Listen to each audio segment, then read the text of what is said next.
Assalamualaikum warahmatullahi wabarakatuh. Salam sejahtera buat kita semua. Semoga kita semua selalu dalam lindungan dan limpahan rahmatnya. Pada kesempatan kali ini saya akan sharing ya mengenai kisah untuk menemui sang guru sejati ya. Sebenarnya kita semua sama ya, Allah menciptakan kita itu sudah komplit. Bahkan ruh itu suci ya, yang ditiupkan bagian dari Tuhan, itu yang bisa berkomunikasi kita dengan Tuhan.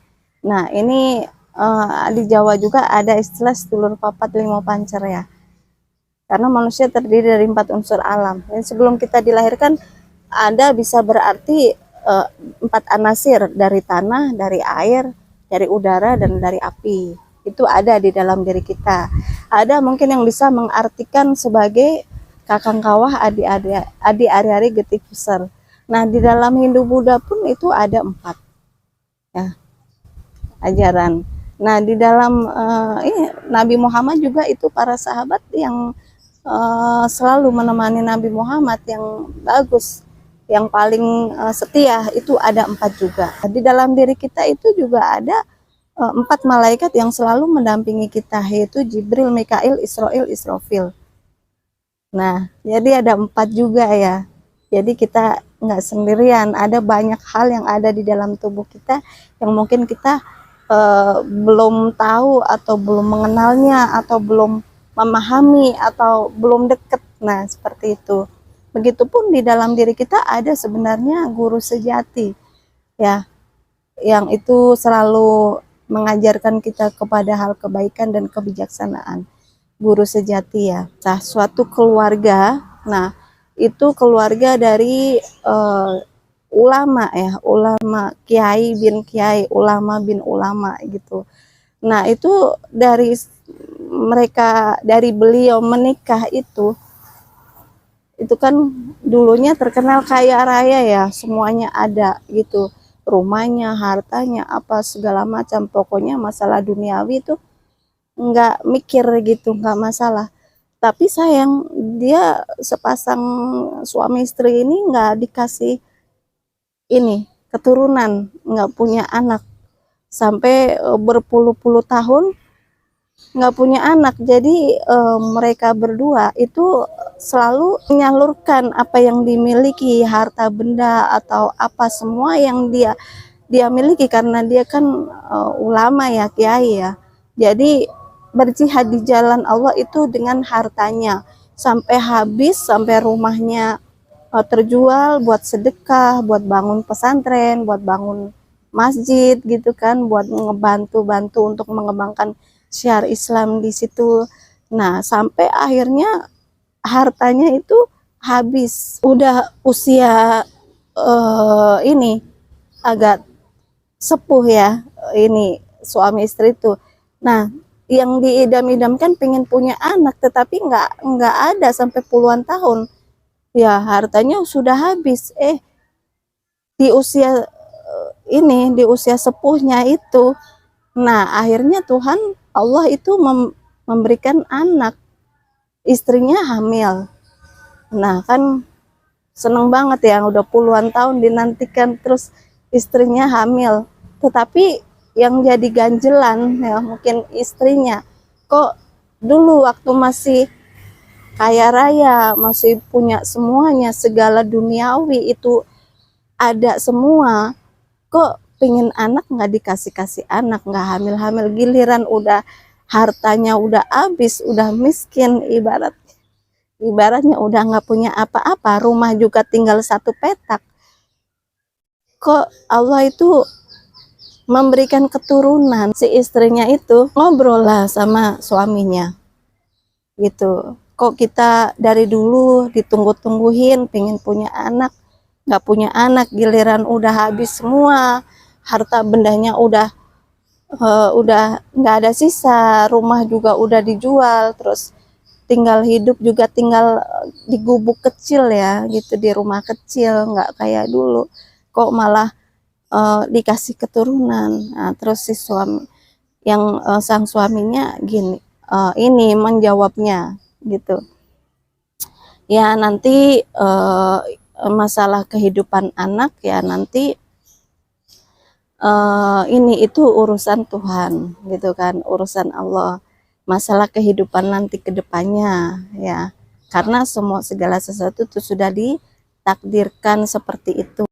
Nah, jadi suami itu ini ya, pesen sama istrinya, nanti kalau istrinya melahirkan kasih nama Ahmad bin Muhammad. Nah, gitu. Dan itu amanah dari suaminya.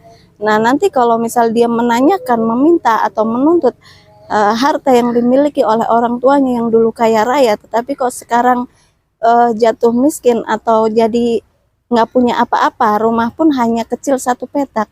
Nah, nanti jawablah, suruh nanya, kalau mau menagih atau meminta, itu nagihlah kepada Tuhan. Anaknya ini kan lahir, dikasihlah nama Ahmad bin Muhammad ya. Nah, terus dia karena kan udah mulai gede ya, udah mulai tumbuh gitu, udah anak-anak udah mulai remaja lah, udah 7 tahun 8 tahun tumbuh. Nah, terus ada mungkin tetangganya itu atau orang deketnya di sekitarnya itu ada yang cerita dalam artian manas-manasin gitu, ngompor-ngomporin, itu kan orang tuamu dulu kaya raya, hartanya dihabiskan semua sampai nggak tersisa, giliran kamu lahir udah nggak punya apa-apa, cobalah menuntut atau meminta gitu kan. Nah, akhirnya karena di komporin seperti itu ya, terus dia inilah nanya ke ibunya. Nah, ibunya juga menyampaikan sama seperti apa yang diamanahkan dari suaminya. Makanya ibunya waktu ditanya seperti itu pun dia ini maka mintalah kepada Tuhan, kepada Allah, nagih. Nah, seperti itu. Nah, terus lah Tuhan itu ada di mana? Allah itu di mana? Dia nggak tahu tempatnya. Akhirnya dia karena udah mulai 7 tahun ke atas, dimasukkanlah ke pondok pesantren untuk dia belajar di pondok. Nah, di pondok pun ini dia nanya sama gurunya, diajarin alif, ba, ta, sa, jim. Dia nggak mau. Enggak, saya kesini itu mau mau ini, mau ketemu sama Allah, bukan untuk belajar abatasa, alif bata gitu, untuk belajar membaca ikro. Saya ke pondok itu untuk belajar, untuk bisa ketemu sama Allah. Allah itu ada di mana? Nah, dia malah nanya seperti itu ke gurunya itu yang di madrasah, di pondok itu.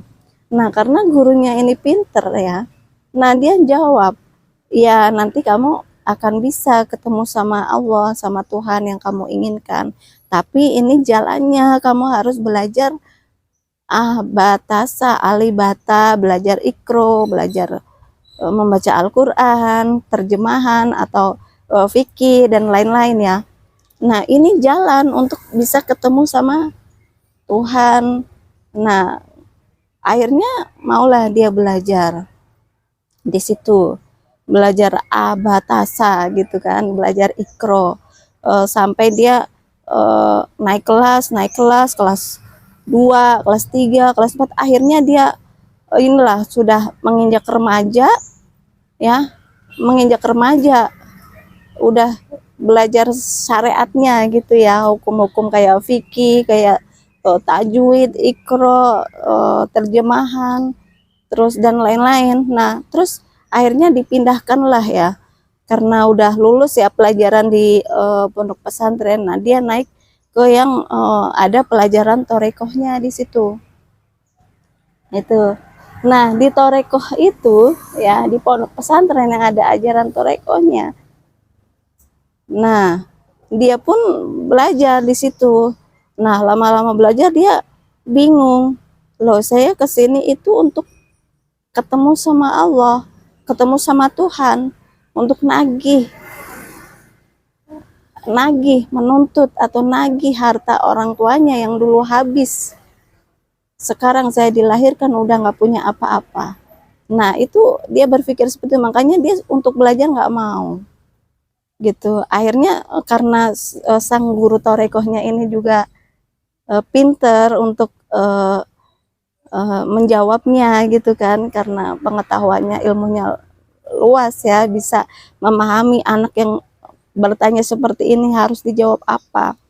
Nah makanya sang gurunya ini menjawabnya kayak gini, nak, kalau kamu mau ketemu sama Tuhan, kalau mau ketemu sama Allah, maka kamu harus belajar ini, belajar itu, belajar apa yang harus kamu dipelajari di yang torekoh itu ya. Nah terus setelah itu kamu juga harus mencari sang guru sejati. Nggak bisa kamu langsung ketemu sama Allah tanpa guru sejati gitu. Nah jadi maka kamu carilah dulu guru sejati itu. Nah akhirnya dia kan belajar toreko dari pondok pesantren syariat ya, syariat udah lulus, dia belajarlah di pondok pesantren yang toreko. Nah itu kamu untuk bisa ketemu sama Allah, kamu harus belajar ini, belajar itu, ini harus dipahami. Terus habis itu ini kamu carilah guru sejati gitu. Nah akhirnya setelah dia belajar rajin, nah terus dia berangkatlah untuk mencari sang guru sejati itu ada di mana. Nah terus sampai dia ketemu di ini di pinggir hutan ya. Nah, ketemu di pinggiran hutan. Nah itu di situ ketemu dengan Abdullah, Pak Kiai Abdullah. Terus ketemu, ngobrol lah di situ gitu. Nah akhirnya cerita mau kemana nak gitu, sendirian. Nah ditanyain, terus oh ya Pak Yai, namanya Pak Kiai Abdullah. Nah oh iya Pak, Pak Yai saya mau mencari guru sejati. Nah jawabnya Pak Abdullah begini, oh ya alhamdulillah, alhamdulillah nak mau mencari guru sejati. Nanti kalau sudah ketemu sama guru sejati itu, tolong sampaikan salam saya ke guru sejati itu dan nama saya Abdullah, dan tanyakan juga saya membangun musola kecil, kok tidak jadi-jadi. Itu lama banget udah dibangun, tinggal atapnya atau apanya gitu, nggak jadi-jadi. Nah akhirnya kenapa nggak jadi-jadi, supaya cepet jadi nih musolanya itu gimana gitu kan, udah lama. Oh iya Pak Abdullah, Pak Kiai Abdullah, nanti saya sampaikan ke guru sejati. Nah terus dia si pemuda itu ya, Ahmad bin Muhammad itu berjalanlah terus menelusuri, masuk ke dalam hutan ya, masuk ke dalam hutan. Nah di situ ketemu sama nenek-nenek. Nah sama nenek-nenek namanya Maimunah ya kan, ketemu sama nenek-nenek yang di tengah hutan sendirian. Nah terus akhirnya ngobrol lah di situ. Terus ditanya, nak mau kemana nak sendirian? Oh ya nek, saya mau ketemu mencari guru sejati.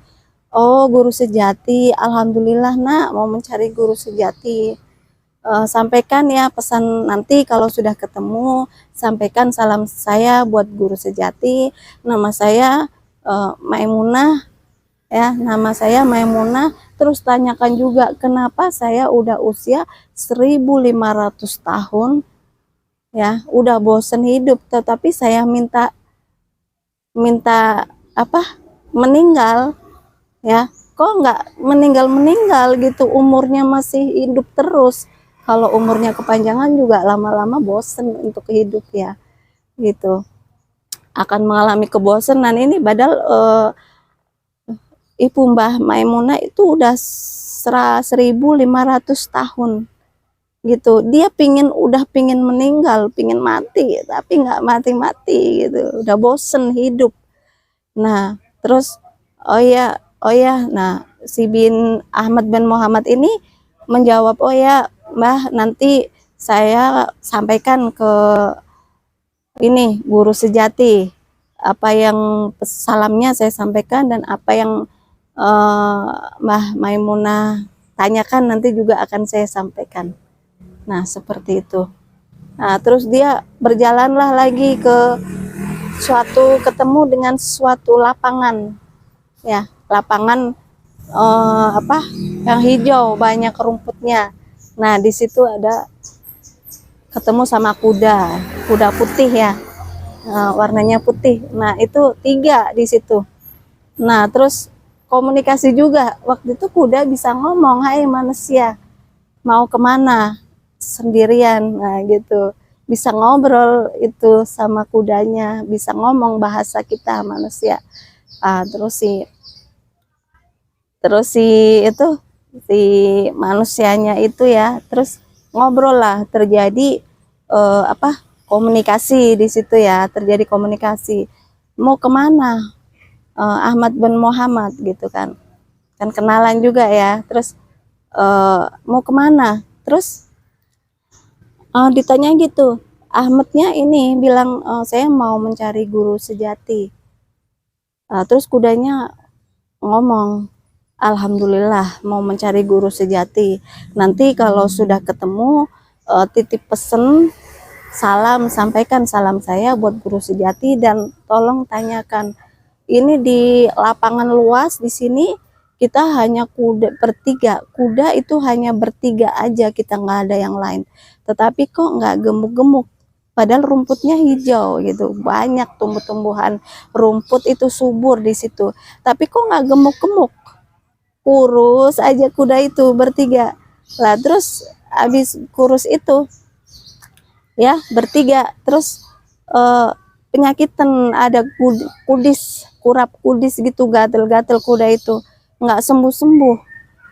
Nah, dia cerita ke si pemuda tadi ya, Ahmad bin Muhammad. Terus dia berjalanlah terus, oh ya nanti akan saya sampaikan kalau misalkan bertemu dengan guru sejati. Nah akhirnya dia sampai di tepi laut ya. Nah di situ ketemulah si guru sejati. Dia pakai, ya adalah wujudnya ya, pakai jubah, pakai ini. Nah terus saya yang terus ketemu, terjadi komunikasi juga sama guru sejati itu.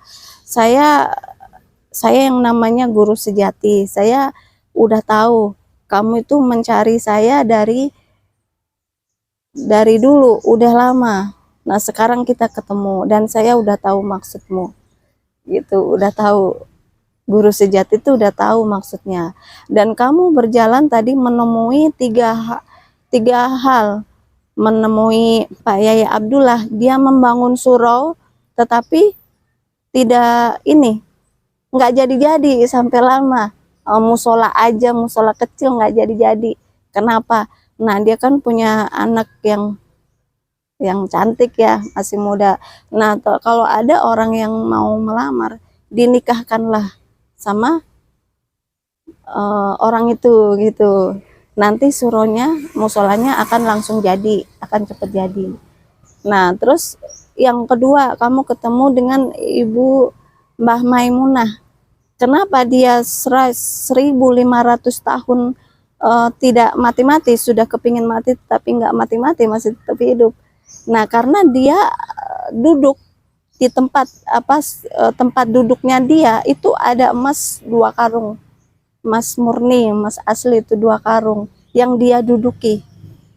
Kalau dia pingin meninggal, maka sedekahkan emas itu ke orang lain yang membutuhkan, suruh disedekahkan apa yang dia simpan itu. Nah terus yang ketiga, kamu ketemu sama kuda putih itu di lapangan tetapi nggak gemuk-gemuk ya, tetapi nggak gemuk-gemuk. Terus ada penyakitnya nggak hilang-hilang, gatel. Nah, kalau kuda putih itu yang 3 itu, dia kan hidup ya bertiga itu. Tetapi kalau dia ikut sama manusia, suruh ikutlah sama manusia, mengabdi kepada manusia, maka kuda itu nanti akan bersih, akan sehat, akan gemuk, dan akan terawat. Nah, seperti itu. Guru sejati bilang, akhirnya dia pulang, si pemuda ini, Ahmad bin Muhammad. Ketemulah si kuda tadi 3, kamu bisa, terus kuda itu kan menanyakan, gimana udah ketemu guru sejati, apa pesannya? Kamu kalau misalkan kalian bertiga kalau pingin gemuk, pingin bersih, pingin kerawat ya, dirawat, nah pingin penyakitnya hilang, yang gatel itu, kudis itu, maka kamu harus ikut sama manusia gitu, supaya lebih terawat. Nah, akhirnya karena di situ nggak ada manusia yang lain, ya ya udahlah saya ikut kamu aja, karena nggak ada manusia yang lewat sini kecuali ya cuma kamu doang, yang lainnya nggak ada. Akhirnya kuda 3 itu ikutlah ke Ahmad bin Muhammad gitu. Terus di tengah perjalanan lagi, di tengah hutan, dia ketemu sama Mbah Maimunah tadi, ya kan, sama Maimunah. Disampaikanlah pesannya dari sang guru sejati, Mbah, saya tadi sudah ketemu sama guru sejati. Kalau mau eh, apa meninggal, kalau sudah bosan hidup, itu emas yang ada di tempat duduknya Mbah Maimunah itu harus disedekahkan kepada orang, dikasih semua, jangan didudukin, disimpan terus.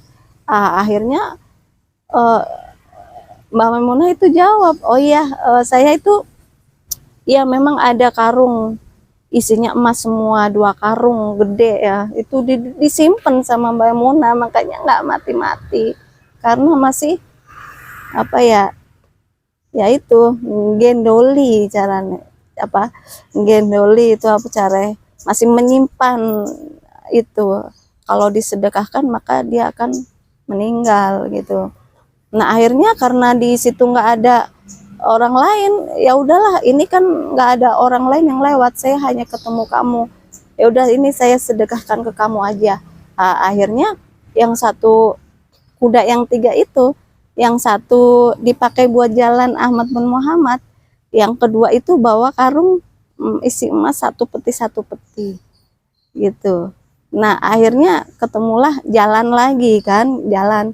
Nah, akhirnya jalan ketemu dengan tadi Kiai Abdullah yang membangun musola tapi nggak jadi-jadi.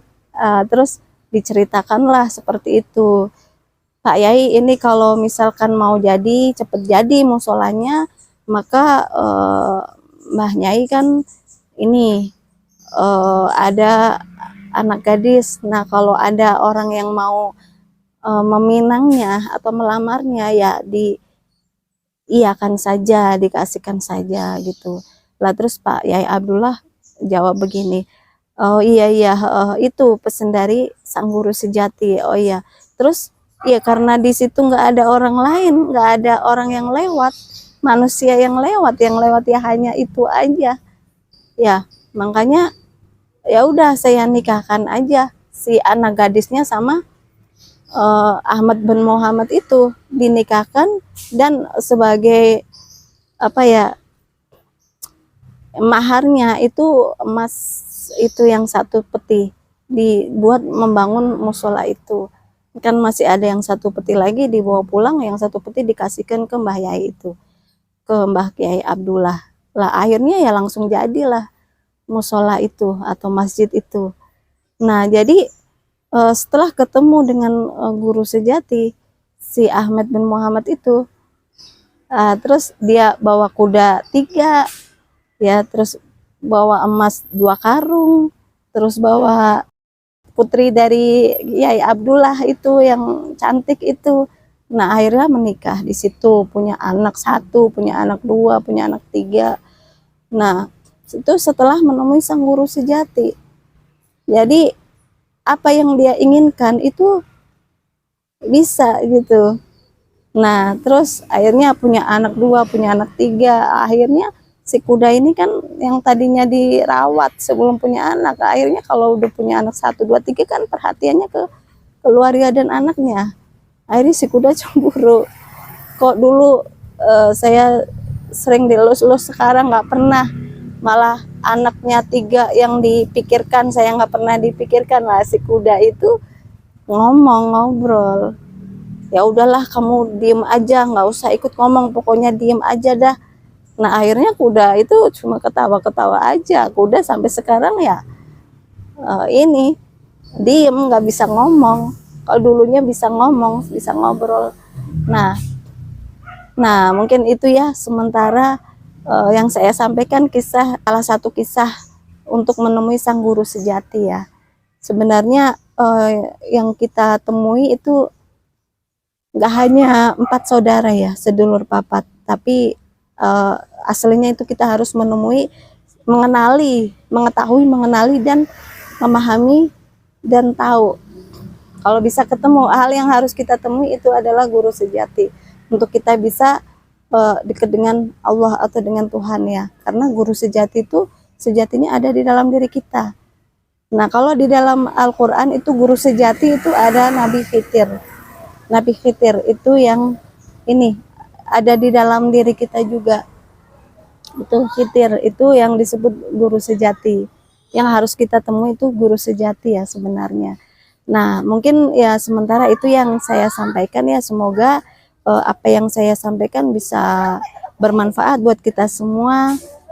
Mohon maaf, sampai ketemu lagi di video-video yang selanjutnya. Mohon maaf jika ada kekurangan dan kesalahan. Wassalamualaikum warahmatullahi wabarakatuh.